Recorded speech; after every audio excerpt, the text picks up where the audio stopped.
Okay, listen up. I've covered a lot of celebrities, but this woman didn't just rise to fame. She climbed up the mountain of life wearing heels. Fest and promptly holding a microphone and probably shaking her hips the entire way. Hi everyone, this is Amelia Foxy coming back for another hot video. Don't forget to subscribe and like the video if you like. Let's go.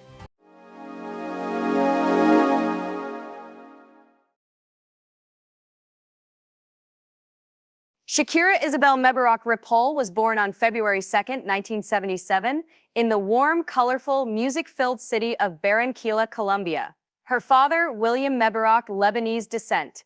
Her mother, Nydia Ripoll, Colombian with Spanish roots. So yes, the cultural mix was already iconic before she could talk. She was the only child of her parents, but she grew up surrounded by her dad's 6 kids from his previous marriage, making her the baby of a very big, very chaotic, very loud Latin family.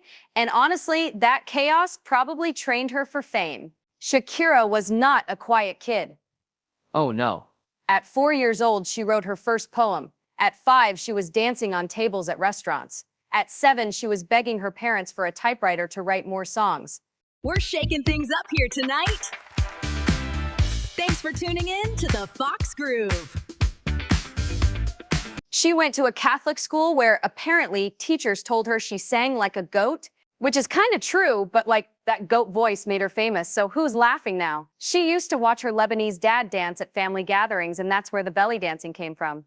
Not TikTok tutorials, actual culture. When Shakira was young, her father Sep's business collapsed. Her family lost everything, their money, their comfort, their stability. One day, her father took her to a park and showed her homeless orphans living on the streets. He said, "This is what happens when life hits hard. Always remember to help people when you can." And that moment shaped her entire future. If you enjoyed the video so far, please subscribe to the channel, like the video, and leave me a comment.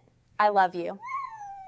By age 10, she was performing at local events. By 13, she auditioned for Sony Music, and boom, she got signed. Her first 2 albums, Magia and Peligro, both flopped, barely sold anything. But Shakira didn't quit. She didn't cry. Well, maybe she cried a little, but then she went back to work. She learned to produce, she rewrote her style, she reinvented everything. In 1995, she released Pies Descalzos, finally, real success. Then came Donde Están los Ladrones, a masterpiece.